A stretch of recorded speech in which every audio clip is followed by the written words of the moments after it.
Hello, listeners. Welcome to the Fair Game podcast. This is episode 3 of In the Wider Interests.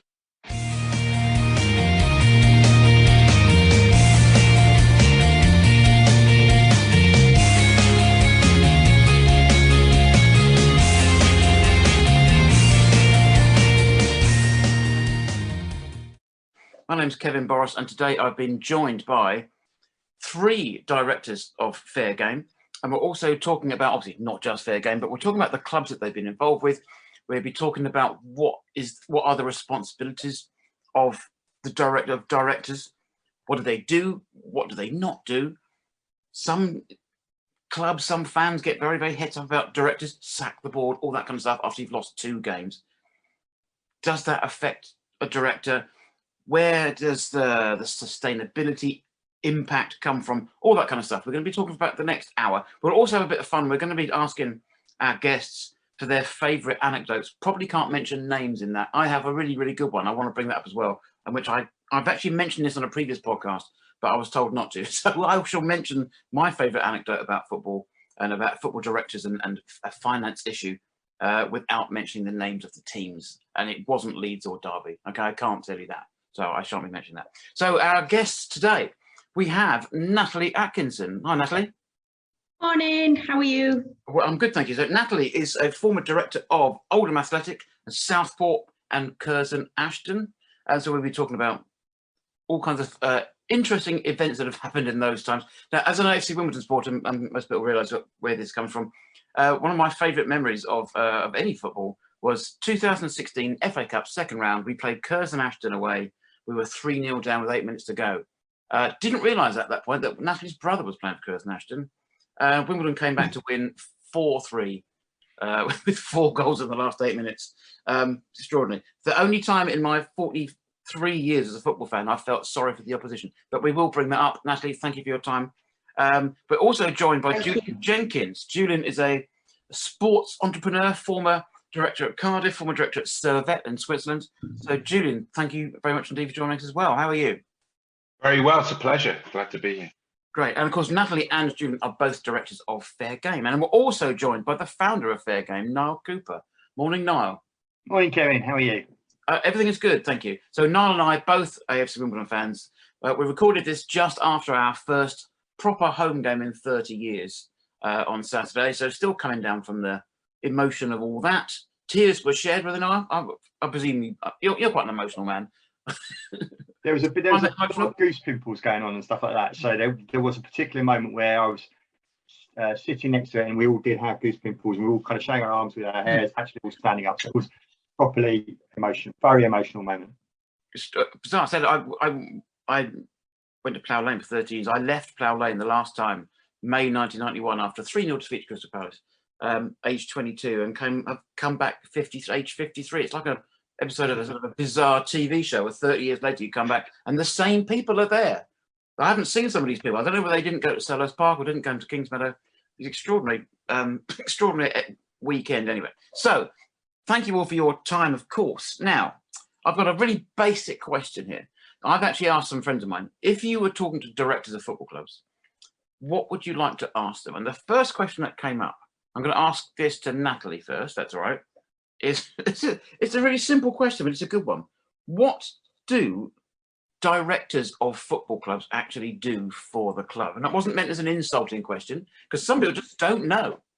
As I said, fans, after you lose 2 games, your best player joins your local rival, whatever, sack the board is the first thing that comes up. And you think, as someone who's been more involved in football than I guess a lot of people, you think that's not down to the board at all. So let's go back to your time you were at Southport as well.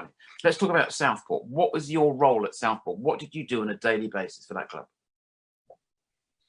So there's 2 things really. You can either be kind of a voluntary director of a football club, or as you put, you can be a director in terms of you are a paid employee of that football club. So at Southport, I was the CEO, but we also had a board of directors that had the ownership and in essence, fans of the football club and wanted to be part of the life and the strategic plan of the club. So you can have a particular role on the board as a director. For example, you can have a skill or an area of expertise such as finance or HR or within the playing environment or coaching environment, for example.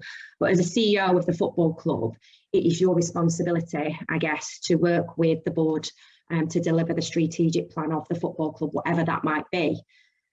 So at Southport, because when I'd gone into the football club, there were new owners within the club who had really realistic plans of what they wanted to do with the club in terms of the community, the workforce off the field, the workforce on the field, to make the club a full-time football club, and then also to move up the football pyramid, but very, very realistic in terms of how they would do that. My responsibility solely was to manage everything off the field. So from a day-to-day responsibility in terms of finance, the operational running of the ground, the setup of the community trust, that engagement with fans, working with the local authority and community and business community, and bringing investment into the football club. So your role as a CEO can be very varied day to day. And my roles as CEO within the clubs that I've been have been very much off the field. So that operational management of the football club that does include community business and finance.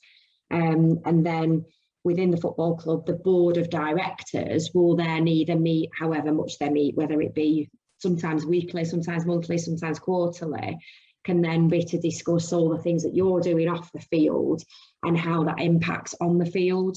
So then we'll discuss at that point player loans, the academy, how we're linking with the community, any players we're selling, buying, any players we want to bring in, the performance on the pitch, and how that impacts. And essentially, as you walk in on day one or every day, your role as CEO is to ensure that on a Saturday at 3 o'clock, that team is gaining 3 points. So everything that you're doing off the field is to ensure that you're winning on a Saturday at 3 o'clock. So that the finance is there, so they have the right kit, they've got the right training facilities, and so on and so forth. So it is quite a varied role, really. But particularly from a board of directors, my view is that you bring in experts in certain areas so they can support and aid the chairman and also the CEO and the workforce off the field as well. Okay, thank you.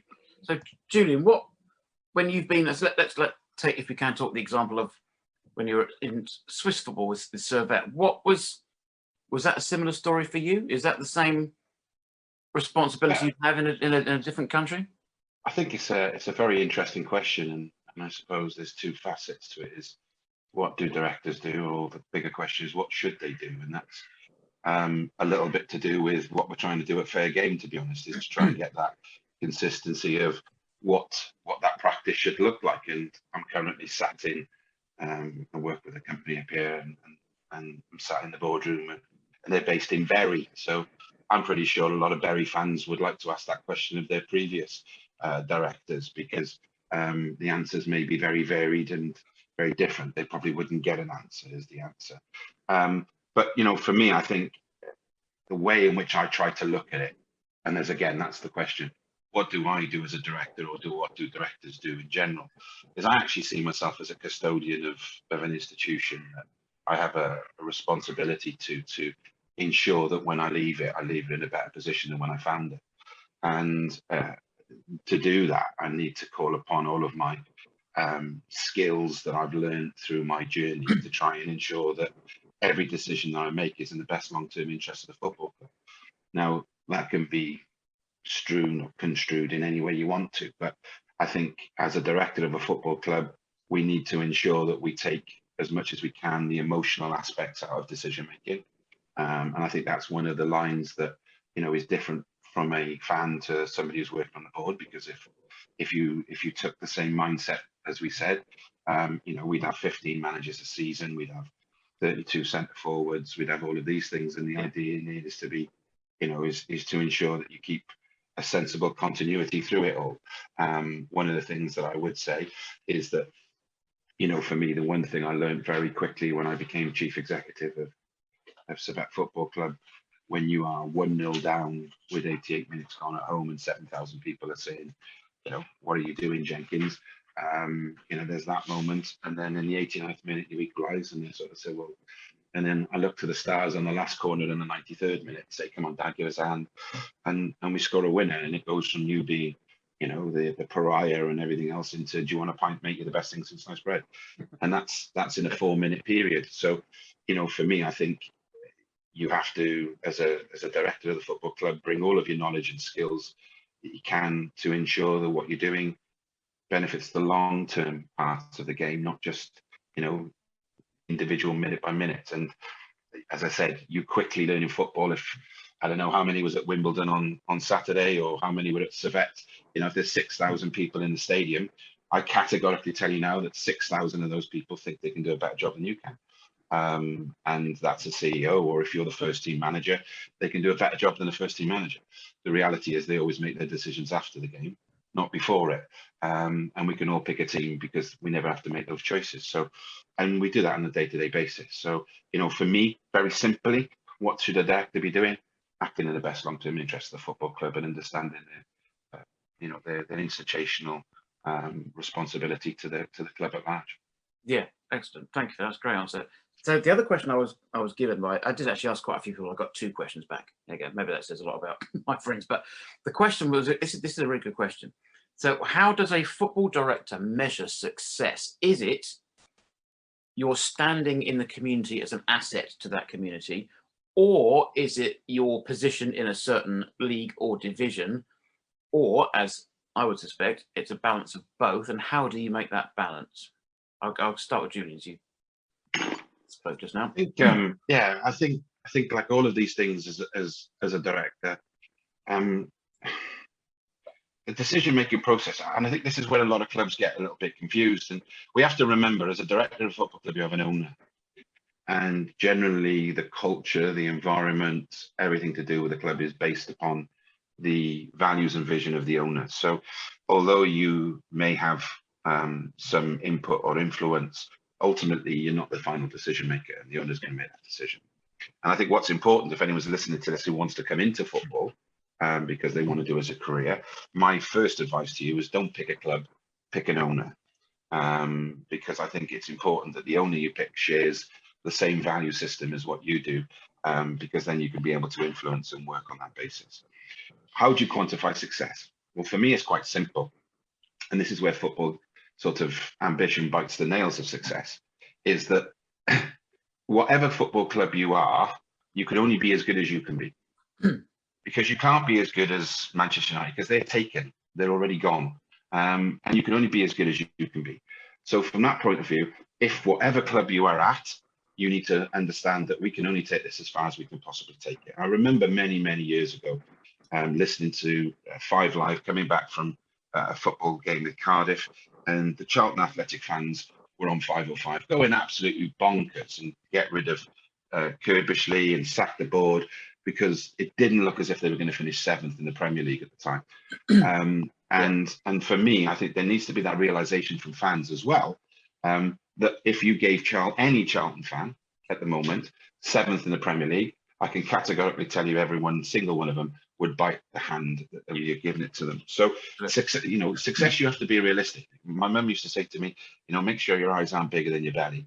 And that's a lot for football fans. And I see it, and there's a lot of criticism levied at ownership and directorship, but sometimes the fans have to take some of this responsibility. And owners, I do feel sorry for owners sometimes, because if they don't spend, they're not ambitious. If they overspend, then they're at fault because they're risking the heritage of the club. For me, it's about having that constant dialogue, the ability to have an open and honest relationship with the fans, to say, this is our plan, this is our idea, everything's transparent. We need to work together because, again, we're only custodians of this institution. We'll hand the baton over one day. So for me, definition of success, being as good as you can be, and ensuring that everything that you do in your football club is steering towards that, and that you're at full tilt. Because if you're not, then you're doing it wrong. We used to say, when we moved from Ninian Park to the new stadium, my motto was, does it stop the referee from blowing the whistle? Because when you move to a new stadium, there's so many things you need to do. And if you're doing something that is just nice and fancy, question is, does it stop a referee from blowing a whistle? We changed that. There's a great book called Does It Make Football Faster, which allows you to make decisions based on your bigger picture. But the aim for me is just to do the best you can. Finally, just before we finish, I've spoken to a lot of clubs recently because we're in the Simul Sports, we're in the acquisition phase to purchase a club, and they will remain nameless. But 99% of the supporters we spoke to through trusts, when we asked them about what does success look like for your football, and they all say the same thing. And very rarely do they mention sporting success, but they talk about a sustainable, engaged club that they can feel part of and proud of. The results will then take care of themselves. And unfortunately, football clubs generally tend to focus on the one thing they can't control, which is generally 11 overpaid people running around a football pitch, and not enough things that they can control, which is everything outside. Yeah. So in short, that's my answer. Excellent, thank you. We'll talk about Simul Sports in a minute. Natalie, do you think, I'm not asking your age, don't but I'm 53, right? So I've been involved as a football fan since I was 9, okay, so that's 1977. The language of football fans has completely changed in that time. Where when I was in my early 20s, all we talked about was the players and the manager. That was it. But someone didn't agree that the certain left back should be playing, and they wanted a different formation, or that the striker wasn't, didn't look up for it, probably wanted to leave, whatever. That's all you talked about. No one talked about the owners of the club. And I reckon if you asked football fans across the country in 1980, who is your chairman, half of them wouldn't know or care particularly. They just knew the players. But now football fans are a lot more engaged. Julian said the engagement is massively changed. So do you think that language has changed? Because fans will talk about sustainability. If Julian asked those fans 20 years ago even about success, I don't think it would have been sustainability and profitability and making sure we can survive, making sure we're not overspending. That awful phrase Dave Bassett used to use, cutting our cloth accordingly, which now actually makes sense. So how does that resonate with you as a director? And the second question of that one is, what made you want to be involved in the first place, knowing that all this stuff is a regular thing and people are going to be asking you questions? Well, I guess what's changed hugely over however many years, 20 odd years, is that social media has had a huge impact on us as society. We are communicating in that way, so through media channels. You'll go to any football club across the pyramid now and you'll find a media officer, a media volunteer, you'll find a camera person, you'll find a photographer, so on and so forth. So we as football clubs, if I was, CEO of a football club, our avenues to communicate with fans is very much through those channels. And you can hide behind those channels, unfortunately, and that has happened. For me, the changes in the way fans want to know more about their football club, I've seen that over the last couple of years, particularly because of Bolton, Bury situations. And fans want to ensure that their football clubs, and Julian said it, and I'd written some notes previous to starting the podcast. If you engage, if you communicate, and then you deliver, you're going to get your fans on side. If that engagement and that communication and that delivery is sustainable, you'll get your fans on side. If you've got a strategic plan that involves a financial budget and you're honest, open and transparent with your fans, you engage your fans, you communicate your fans. You have that longevity of that relationship with your fans, and there's nothing more important than your relationship with fans. I've had experience of where that relationship has been extremely poor, and it is difficult to get around and resolve that relationship. But having learned over the last few years is that as long as you involve fans in their football club, it's not your football club, it's their football club, you will have a long-term relationship with them. Your expectations, and as you've said it, expectations of fans is high. So going back to that question you asked around, is it so what do you see as success, community, league position, or both? For me, as long as you are successful with your community, whatever type of community you're based in, and that includes your business community, your success will come. And you've asked fans, Julian has asked fans, Niall's done some huge, lots and lots of conversations with fans.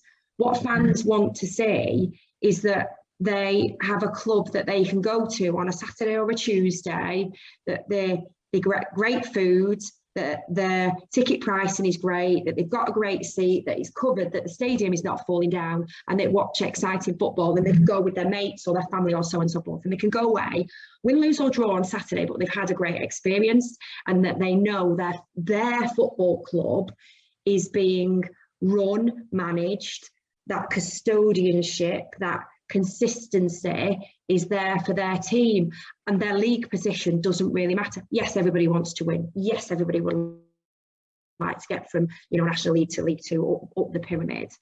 But for football fans, it's pretty simple, and it's that engagement, and having that engagement that's consistent. When it's erratic, you lose your fans. So I hope that answers the first question. So second question is why do you get involved? I have a long-standing history with my family in football. My brother played to a high level. I've never played football, but I am from a very sporty running background, triathlon, and the opportunity came for me to become a voluntary director at Curzon Ashton, and I jumped at the chance because I had family connection there with my brother playing.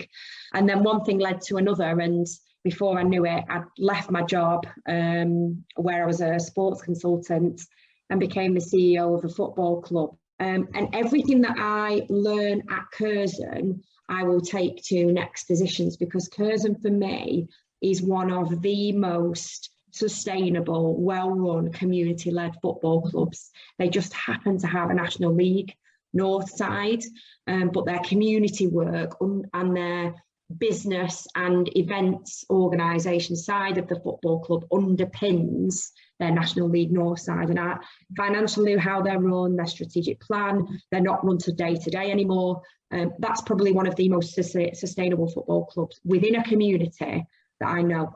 Hasn't got a huge fan base. However, that club will be around for the next 150 years. I can guarantee you that, because they're run very, very well in terms of their financial and how they engage with their fans. So for me to go back to that point, it is exactly what Julian said. It's about being realistic and understanding you are the custodian of that football club, because owners might not be around for 10, 20, 30, 40 years, but the fans will always be around that long. And it's about if you're owning that football club for 2 years or 20 years, that you pass it on in the state that you want it to be passed on, and that the fans want it to be passed on. Excellent. Yeah, sure. No, I'm going to come to you now. No, I'm sorry, I kind of left you out because this is your thing. But anyway, can you give the listeners, obviously, people listening to this are not fans of our club particularly, they're fans of all kinds of clubs, it's the whole idea. But in terms of sustainability, our club is a great model. And in terms of fan engagement, the fact that our club, AFC Wimbledon, is fan-owned, or trust-owned, before someone tells me off, trust-owned, it does give that, we, as fans, we do know what's going on at the club. And I think that's, for me, that's important. I want to know. Obviously, we had that issue 18 months ago with the stadium fund hole, which we, of course, as fans, filled with massive donations. But fan ownership is not the way to go for everybody. But in terms of sustainability and long-term vision of the club, it seems what works for us, doesn't it? Yeah, totally. I mean, I think one of the big things is having community at the centre of your football club is the route to sustainability, because as both Julian and Natalie and loads of other people know, you get owners, they either get bored, they sell up, go bust, or they die, and then what?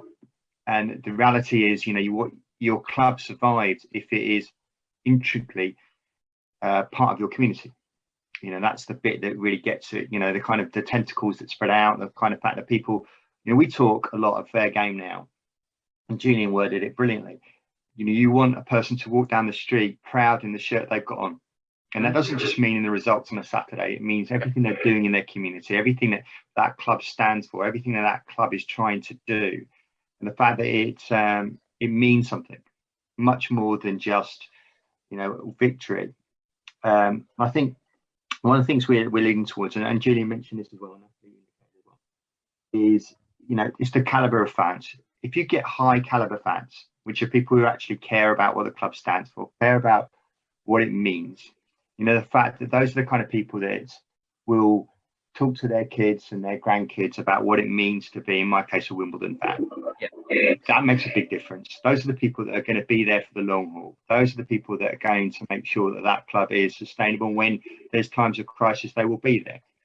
But also they're the people that will walk down the street and people will go, right, well, actually, this means, you know, this club cares about, I don't know, young offenders, cares about the issue of discrimination, cares about what it means to be in that community, mean what, you know, gives football an opportunity for people to do something good in their area and stand for something that means something that really pushes forward on that. So that for me is really what sustainability and what community means, and what being, you know, trust owned means. So that's really fundamental. And of course, I mean, the other thing I'd like to just add is that obviously Gideon's good point earlier on about his radical new formation that Servette that changed it to playing 0-0-3-32 up front, which I thought was a fantastic new football formation. Admittedly, it's slightly more than the 10 you're allowed on the pitch, but I think 32 centre forwards, if you could. You know, that's the kind of style of football that I grew up with. You know, you might the goalie just lump it to the big blokes up front and we'd score. Yep. So 32 centre forwards definitely the way forward. I'll take that. We'll probably have to add that into the fair game manifestos as we go forward. Yeah. All clubs, you know, to be sustainable, all clubs must play 32 centre forwards on a Saturday. I think that's possibly in an appendix somewhere near the back now, but yeah, we could do that. So Julian, what made you want to get involved in football? We'll talk about more similar sports in a minute, but obviously you've been involved in football a long time. You know, if you look on Julian's LinkedIn profile, it's many pages. Mine is 2. Yours is a many faceted thing. It's just quality, not quantity. Well, yeah, just click here for more, and oh my god, it's like a scroll. You've done an awful lot of interesting things. So, what made you, as a football fan, what made you want to be involved in football in the first place, knowing that the role of the director is a thankless one? I think it was Len Shackleton, the former England player, and he I must check that. I think it is. He published his autobiography in the early 1960s, and there was a chapter called "What the Average Director Knows About Football," and it was a single blank page. That's the reputation that football directors had from players. I mean, let alone from fans. So, what made you want to? I don't know, it's not so you use it as inspiration. What made you want to get involved? Back now, I don't know. No, I think, look, I've always been involved in football. So I played football until the age of 16, and then got involved in 16, 18, and just stayed in football all my life. And I was a fan. You know, I remember going to my first game with my dad, which is, you know, is a pretty stereotypical image and reminder and memory. But, you know, football, I've always had and still have some of the best moments in my life in a football stadium. And I think for me, what was important when I wanted to get involved was to try and get people to understand the power of it. Mm-hmm. And I think that gets lost. And just to quickly go back on your one question, you know, the narrative has changed because the focus has changed. That's the bottom line. You know, in the 80s, it wasn't about football finance. It was more pressing issues in terms of, you know, racism and violence and all of those things. They were unfortunately the topics of the 80s and etc. But I think the narrative has changed, and the football fans today are far more educated as in terms of the business. You know, you sit and watch Sky Sports tonight and you'll get an hour and 20-minute breakdown of the game that was played over the weekend, and Jamie Carragher and Gary Neville unpicking everything, and you just sit there and you're more educated.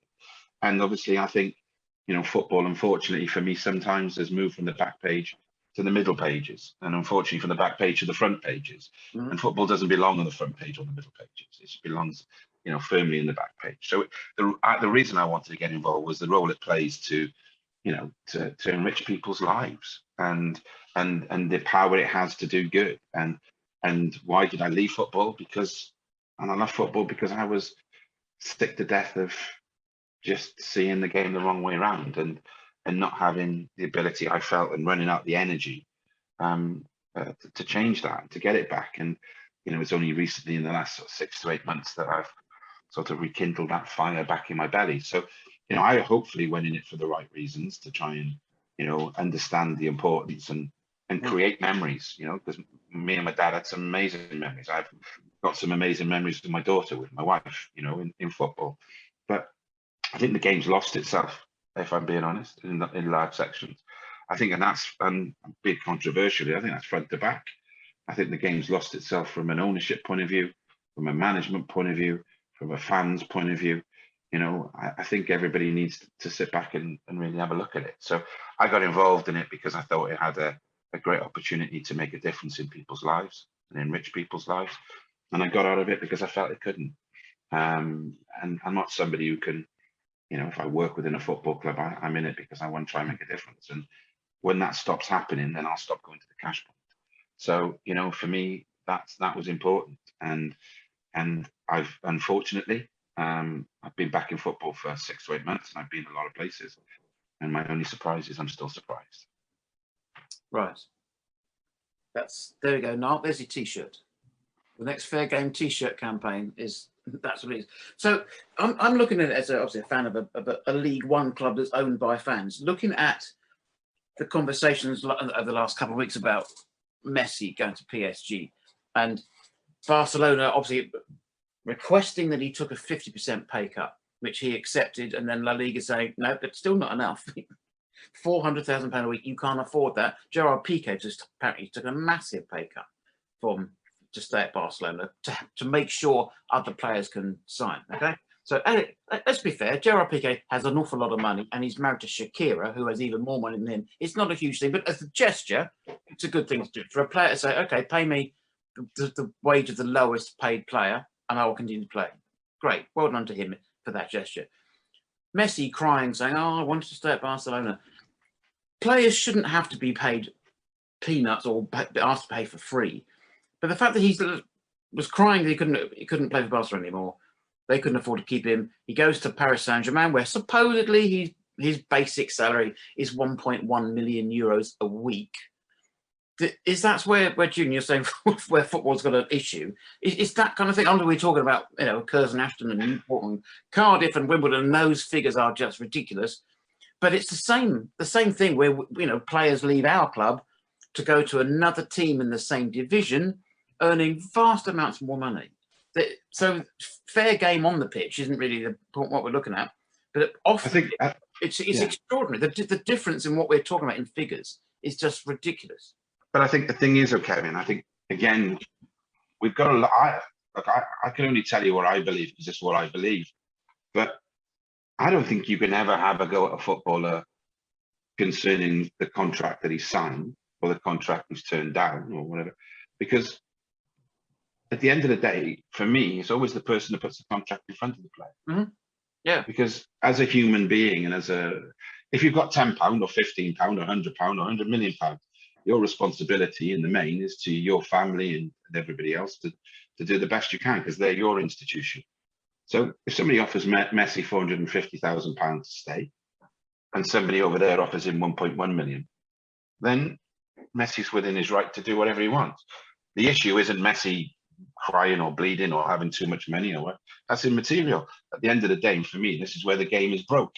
The game is broke because of fear of loss. And fear of loss and being driven by success, about winning the Champions League, winning their own league. Let's be completely honest. Yeah. If there was a much fairer level playing field where you'd have, meaningful salary caps and teams would have to work harder and all of these things, at the end of the day, I can't blame Messi for doing what he did. I can't blame any player for signing the contract they've signed. I blame the person who puts the contract in it. And, when all of this European Super League was taking place, I just think that there's an elephant in the room nobody's talking about, and that is, football clubs in the main spending far too much money on Messi. Let's just say, for argument's sake, that the only contract on the table for Messi was £10, then he'd have to sign a £10 contract, wouldn't he? But if that £10 contract was on offer at Barcelona, or if that £10 contract was on offer at Man City or PSG, wherever it was, he could only sign a £10 contract, and he'd have to make his mind up where he wants to go. So, and when Man United and all these teams sign into the European Super League, and they're going to get a reported 350 million, for me, what's the point now? Because when Mr. Rashford goes and knocks the door on his next contract, he's going to say one thing: I want more money. Why? Because you just got another 350 million from them. So it's just self-cannibalizing itself. And until somebody turns around and says, this has to stop, because all we keep doing, and it's an unfortunate phrase, but I heard it the other day, we just keep giving alcoholics lager. And the result is always going to be the same. And we have to stop this. And that's when I say we, that's everybody. Because if Barcelona stick their flag in the ground and say, we're not doing this anymore, and then PSG say, well, here's 1.1 million, it's just defeating itself. You know, as a CEO, I have checked out 3 or 4 agents in my office, because they all play the one, you know, well, we would like this player. This is our budget. This is what we can afford, and we'll do this over here. Well, they can sign him over there. Well, like I told you on the phone before you got here, this is what I do. Now, if you want to bring the player here and make me feel, oh, he's here, he can't leave because he's going to go over there, I'll tell you what I'll do. I'll personally pay for the taxi wherever he's going next, and leave the room, please. Because I've got a budget, I have to stick to it. I'm not somebody who runs to fear of loss or all of those things. And that's football. It's selfie. So I have a little pity on the major football clubs. When football clubs in general were asking the government for handouts due to COVID, I tell them straight, no chance. Sort your house out in order. Get your finances right. Stop spending £1.40 on every pound you bring in. Stop all of this rubbish, and we'll have a conversation. Because what I'm not prepared to do is pay the bar bill of all of the owners who have overspent over the last 10 years. And there's footage have come out recently of owners, you know, and it just turns my stomach. I think I can come back as an owner, as a part owner of a football club, and then make a difference and try and show a blueprint and try and show a way forward that you can be successful. But it takes a lot more hard work than splashing the cash, which some people aren't interested in. Yeah, sure. Natalie, do you think overall that financial fair play, with capital F, F and P, is fit for purpose?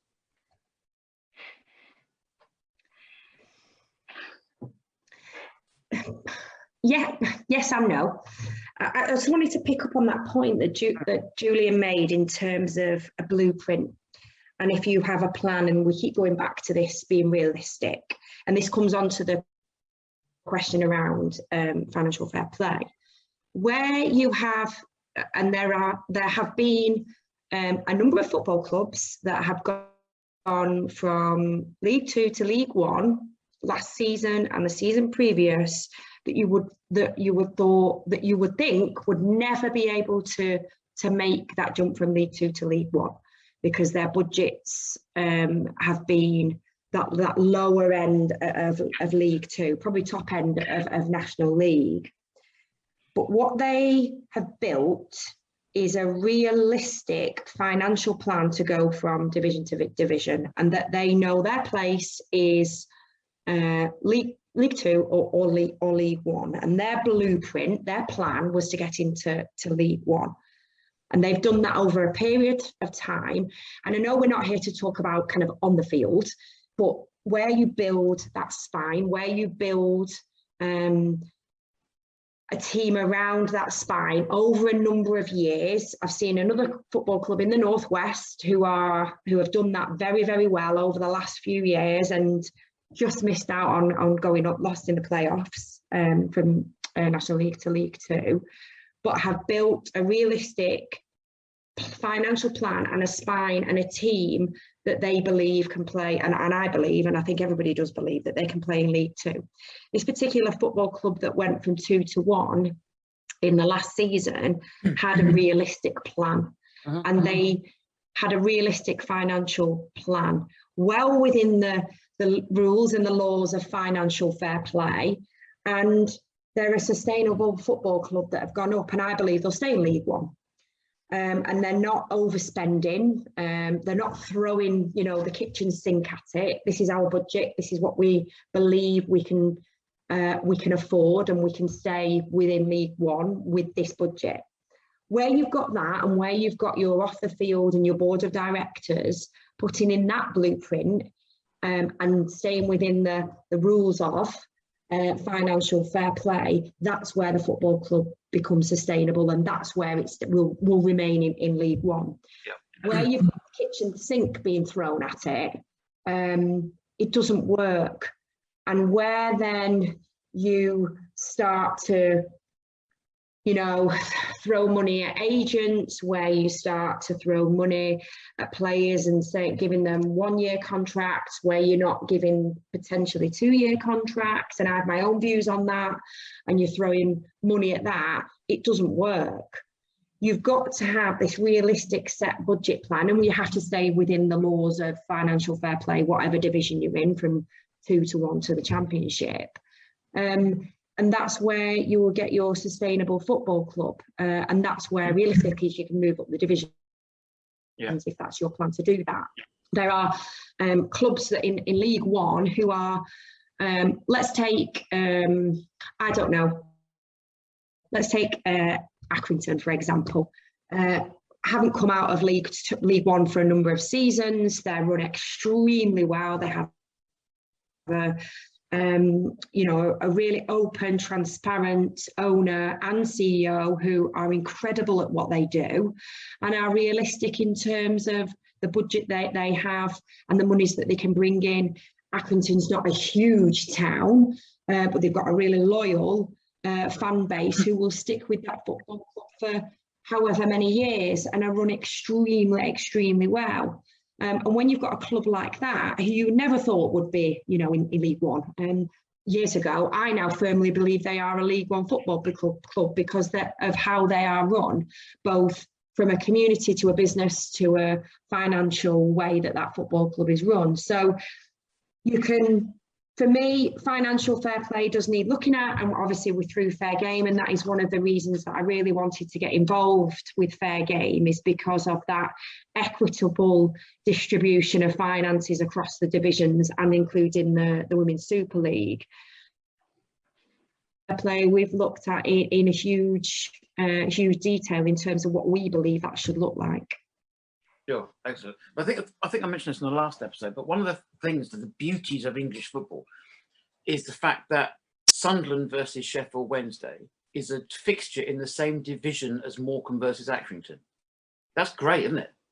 It's just ridiculous. You've got 40,000 against another, and then you know, I've got nothing against Newport. I wanted Morecambe to go up last season. So it was great, the fact that always favourites to go down, always bottom 3 or 4, and somehow with no injection of money whatsoever, they've managed to get in the playoffs and win them, and it's great. And then this year, Morecambe will lose every game. They've got a win and a draw so far, and then beat Blackburn in the League Cup as well. It's extraordinary. And again, Accrington, properly run club. We had a lot of run-ins with them in League Two. Went up instead of them, didn't we? And I wish we should ever get too upset about. Beat them in the playoffs. It was just the way that club is run, and it's such a nice bunch of people as well. Their chairman's great. I'm not on Twitter, but I would join Twitter just to look at his posts, because he's a very entertaining man and really honest. I just like how that club's run. I've got nothing, no link to them whatsoever, other than I like them. But I think that's what we can't lose. That's where I think, to me, fair game has a role to play in those fixtures being maybe on the same day in the same league. That's great. We can't afford to lose that. I think, Kevin, one of the big things about what we're doing with fair game is, you know, it's that element of trying to incentivize and encourage people to run clubs well. You know, actually really push that forward, and that's a huge part of what we're trying to do. It's to look at the way that Morecambe, Accrington, Lincoln, clubs like that are run, and so that's the model of it. If you were looking, what we want to try and do is level the playing field to the state where clubs that are run well will thrive and should thrive. You know, still in this situation, Morecambe and Accrington are doing Herculean efforts to get into League One, and yet there are clubs also in League One that are doing horrendously in terms of how they're run. And in a way, what we want to do is reward even more those clubs that are run well, to make sure that every club wants to run their club in akin to the way Lincoln or Morecambe or Accrington or Cambridge or Carlisle, you know, a lot of the fair game clubs, they're the ones that are run well. You know, the ones that are really pushing it and trying to do that. And we want to encourage and incentivize all clubs to act that way. You know, that means like really looking at that long-term bit, that high caliber fan, that bit about being that pride in that shirt, and that all comes through. And that's what you get in Accrington. I mean, Accrington is a tiny little town in the northwest. You know, I taught for 1 year in the northwest, and I've loads of friends that were teaching in Accrington. It is a tiny little town, but people are hugely proud of Accrington Stanley. You know, within that town, you know, it means so much to them. That sort of honour in your shirt is something that should be happening everywhere. You know, I mean, Kevin, both you and I would have probably loved Saturday when we were walking down and seeing for the first time the whole area of Ulster and Wimbledon covered in Wimbledon shirts. You know, absolutely swamped. You know, that was our biggest attendance for what, 20 odd years, 20 or 25 years, whatever it was. And the most amount of Wimbledon fans certainly in Wimbledon for 30 years. Yeah. And that means a lot when you've got all those people wearing that shirt and feeling proud in what that shirt means. You put a Wimbledon shirt on, and I can guarantee that if I walk around with that anywhere in the country, people will come back and talk to you about what that shirt means because it stands for something. That should be the situation for every club shirt. It shouldn't, and stand for something positive, not for you know whatever. I could start naming far too many clubs and get myself into all sorts of trouble about that shirt meaning something completely different. Yeah. And I won't say that, but it should be that you should be able to put on a shirt for Curzon Ashton or for, you know, Oldham, the old clubs that Natalie was involved in, or Cardiff or whatever, and feel like proud in that shirt. And by the way, that shirt should be blue in Julian's case and not red. Just to make that point, you know, you should feel proud in that of what it stands for, and that's you know, I think the big fundamental difference is that we're trying to work for. Yeah, and note to everyone: do not wear an AFC Wimbledon shirt or AFC Wimbledon merchandise in Bromley. Just a thing. Speaking through experience, don't do that. Don't put yourself through what I did. So before we come to the end, Julian, we've mentioned your company, Symbol Sports, a couple of times. Can we talk briefly about what you guys do and what you're looking at doing? Yeah, I think the thing is you know, and look, let's just try and readdress the balance a little bit. There's a lot of good owners in football, and I think there's a lot of good exemplars at the top, at the middle, and in the bottom. You know, I think if you look at the work that's been done at Leicester, for instance, you know, they've got a club that people put their shirts on. And I remember at one stage Cardiff knocking them in the playoffs, and you know, at the time I thought we were going forward, etc. But they've got, you know, a really good structure and ownership, etc., etc. And so, you know, all of this isn't wrong. Okay, unfortunately, it's probably easier to mention clubs that are not doing it the right way rather than clubs that are doing it the right way. And I think that's where Fair Game is trying to help that and to balance that out. Yeah. One of the reasons why I want to come back into football and into sport is that the only way I would come back in is if I was part of the ownership group, because it goes back to being able to influence and to have a direct ability to do that. So for me, as I said earlier, if someone wants to come in sport, pick an owner, pick a club. So if you are the owner and you can pick the right club, then I think you have the ability to do things.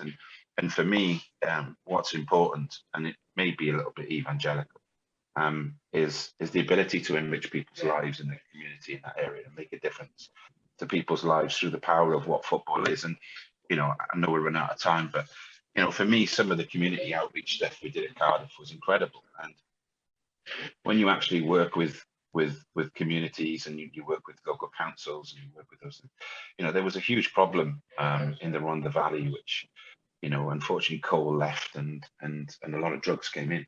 And there was huge problems with antisocial behaviour between midnight and 2 o'clock in the morning. So we sat with the local council and the local community and said, what can we do? And we created a midnight football league. So we started playing football at midnight, from midnight till 2 o'clock in the morning. And anybody who had to play had to do a very simple alcohol and drugs test. Very simple. And when they passed, they could play. Our scheme went, you know, I think it's still running now. And some of those kids that come on the scheme through social enterprise are now actually coaching on the scheme.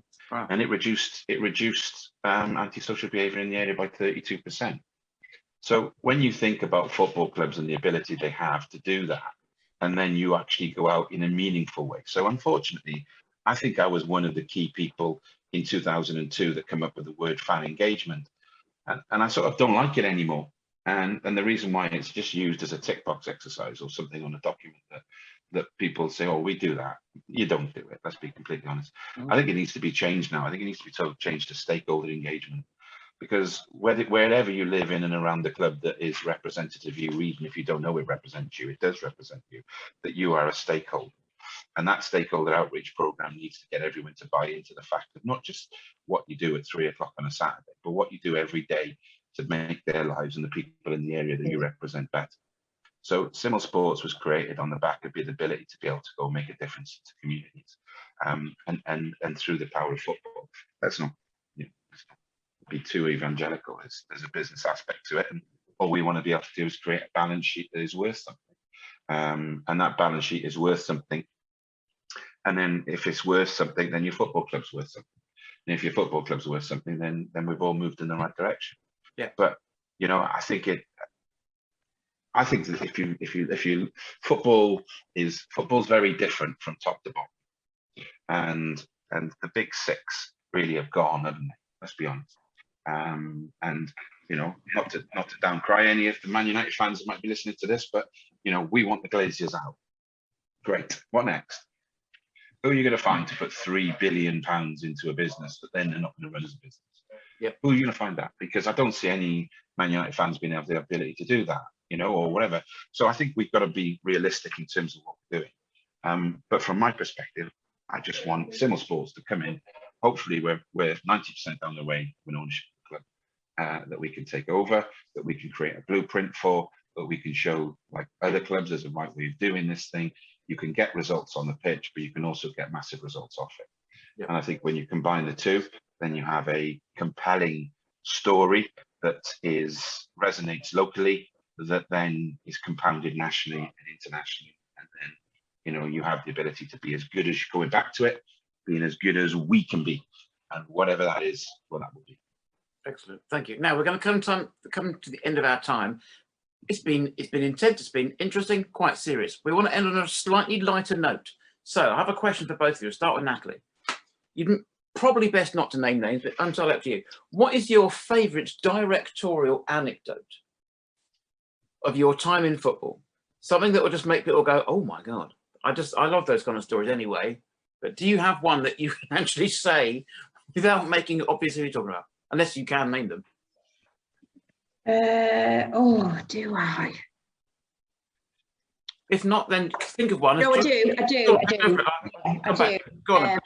So you mentioned it earlier, that fateful day in 2016 where Wimbledon beat Curzon in the last 8 minutes. Yes. I remember sat there after 3-0 and I turned round and looked because I couldn't see where the chairman was. I didn't know where he was.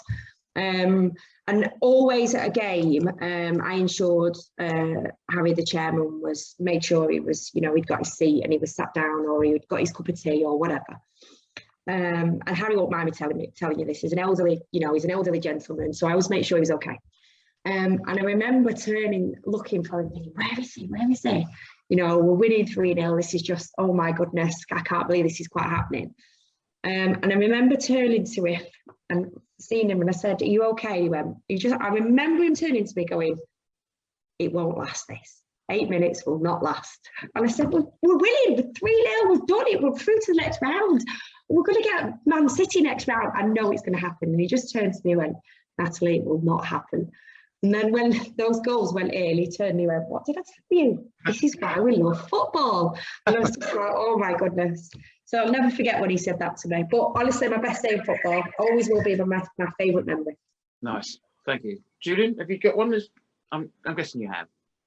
I think one that sort of sums up, unfortunately, somewhere where the game is and turns your stomach a little bit, I suppose, is and the people will remain nameless. Of course. I think I probably search for it. But we had a situation where staff hadn't been paid for 6 weeks. and we were having a meeting in the boardroom, and because the staff were sort of saying, you know, I've got no bus fare anymore, and these people would walk to work because of the love they have for their club. And the said chairman walked in and said, I've come to address all your fears. I can't stop long because I'm in the box at Old Trafford tonight. Oh God, that's, yeah. And then proceedingly shot off in his R8. So that was, you know, that sort of gives you an idea of some of these things. Wow. I think one of the nicest times I ever had was we played Blackpool in the playoff final. And I knew it wasn't our day because on the Friday night we went up and I had my car compounded. We were double booked in the hotel. We got to the game. Lucky I was in the roll box with my wife and my daughter. Walked out of Wembley in the left-hand side with basking in the sun were 25,000 people in orange, and in the deepest, darkest, cold shade of Wembley. And the right-hand side were Cardiff City fans in the blue. And I knew we weren't going to get through. Anyway, we got tucked up 3-2. And my daughter, who was only 12 or 13 at the time, broke her heart. And I said, go downstairs, sort your makeup out, come back up because we're going to cheer Blackpool because, you know, Ollie is a good manager, he's a good bloke, and they deserved it. I said, one day we'll have our day. Roll the clock forward 2 years later, my daughter's in the director's box. And the biggest pitch invasion you've ever seen for a 0-0 draw against Charlton. And she comes bounding up in the director's box, jumps into my arms, and says, Dad, you were right. This is amazing. And we got promoted to the Premier League. So that's why I got goosebumps now. That's why when I believe football has that ability to do those things, to show, you know, respect and discipline and fair game and everything else. And then you have, if you do the right thing and, you know, you will have your moments that come around and then you can share it with the people you love most, which is an amazing thing to be able to do. So it's a great gift. So there's two stories, good and bad. Nice. Right, my one. Thank you. I love that's very nice. My one is not as romantic as that. Is it? Well, that's quite funny.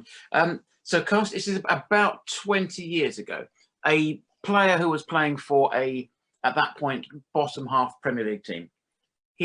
I know this from it is fact, but he was on 5-6 grand a week at his Premier League team. Another Premier League team, a much bigger one, interested in signing him during the transfer window, or maybe it wasn't the window then. So that chairman, the owner of that club, his way of dealing with it was you get the owner in, so you get the player, you get the agent. The agent was also the player's dad. And the way his offers were made was a handwritten note in ink, in an envelope, sealed. And then the player would open it and read it, and then whatever, they would then share the information. You know, chances are you just accept it. So, player on £5,000 a week. So he opens the envelope given to him by the chairman, reads it, and they're offering him £30,000 a week. He swears quite loudly and says, bloody hell, look at this. And the dad goes, Jesus. And the chairman says, oh, if that's not enough, takes the letter back and changes the 3 to a 4, and then says, is that acceptable? And they went, yes, that's absolutely fine. We'll take that.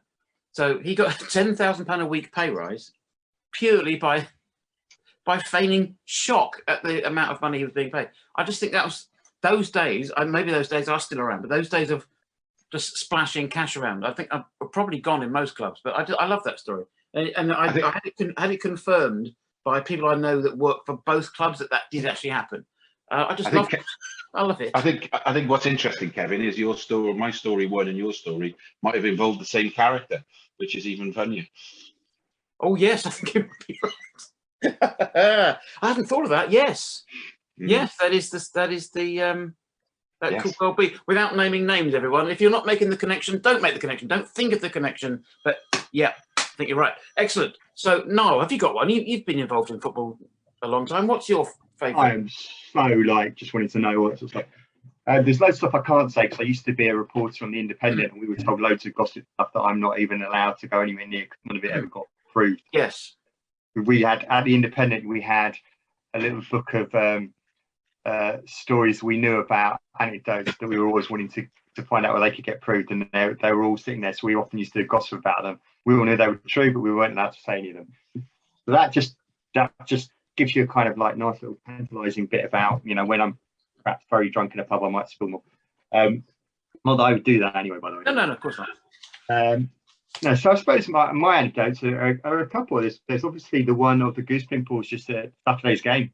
You know, my daughter's the same. You know, she's 15, and you know, when you go and you kind of always worry about whether a 15-year-old girl, boy, whatever, whether they're actually still going to be interested in it. And when you go and you realise that she's just looking at it and absolutely mesmerised by being back in a stadium that your club built. And you can go through, you walk down the steps, and those are steps that your club, not your club, but you were responsible for helping build. And you walk around and you look at that blade of grass, every blade of grass on that pitch that you were partially responsible for. That there are people that you haven't seen for years that are there. You're at the, you know, all the things that you were told would never happen. You know, we were told that a club such as Wimbledon Town was not in the wider interests of football. And lo and behold, here we are on the In the Wider Interests of Football podcast, talking about a football club that was never supposed to exist, that was never viable in Wimbledon or in Plough Lane, having a packed, sold-out stadium in Plough Lane. That for me means an awful lot. That's huge. That's my kind of big things. In terms of director stuff, you know, I was there when Charles Coppell at Selhurst Park said, I would sell this club to anyone for £1 if they were willing to take it off of me. It was part of the official Wimbledon fans forum at the time. I was one of those elected members of that, sitting around in 2001, it would be. And there were lots of pound coins put on the table, and Charles Coppell didn't take a single one. You know, I remember that very, very, very clearly. You know, the kind of attitude, it was never, ever about the fans, never about us, it's never about supporters, it was never about the community, it was always a business deal. And that was it. That culture had started back in 1991, before that with one of Julian's old mates, Sam Haman. I don't mean that, Julian, that's probably a bit harsh to call him an old mate. Acquaintance. An acquaintance who happened to have been Julian's boss. At some point. So that sort of stuff, you know, it's that business culture we're trying to rectify and change. And you know, I've seen it really painfully through all my experience in football, and it's that kind of wonderful anecdote going, right, well, you know, I've not only have I got my £1, I've got the opportunity to try and change it for everybody, so nobody ever has to take that £1 off an owner. That's kind of where I'd like to get. I'd like to kind of, you know, go to Charles Coppell in years to come, and that bunch of Norwegians that sold my club, sold our league place, to a town in Buckinghamshire, and make sure that never happens to any other club ever, you know. And so, right, here's our pound coin, you know, look what we've done, and look what every other football club should. Nobody should have to do that. Nobody should have to be in that situation. You know, football belongs to the fans, and as Julian says, you know, owners are custodians. And I think as Fair Game, we all kind of realise that we're custodians, and to make sure that lives on, you need football to wake up, smell the coffee, and change where we're at. Yeah, no, right. Well, going about it the right way with Fair Game. If you want to know more about Fair Game, it's fairgame.org.uk. No, it's fairgameuk.org, isn't it? I keep forgetting. That's correct. Fairgameuk.org. Sorry for everyone for getting that web address wrong. I cannot remember it. I don't write stuff down. I'm trying to keep my memory away from dementia. And if I write stuff down, I'll just forget. I've forgotten. So it's fairgameuk.org. So thank you very much indeed to Natalie. Thank you to Julian. Good luck in your future endeavours. And hopefully we'll see you both back involved in very well-run football clubs in the near future. Niall, of course, thank you very much indeed for being the founder of Fair Game, and that's the reason why we're here. George Jones is going to be the person that edits this and puts it together. So thank you, George, for doing the recording and for just being there, really. He's not really done much, has he, to be fair? But what George does, he does very well. So thank you, George, for doing that. So do find out more about Fair Game, go on the website. Episode 4 is coming up soon. We're talking to some Kent-based non-league clubs where I believe all the guests are called Damien. So that's going to be a difficult one for me. But hopefully we'll refer to them by their surname as well. But do join us again soon. Good luck to your clubs this week in your league fixtures. And thank you for joining us. My name's Kevin Borras, and goodbye.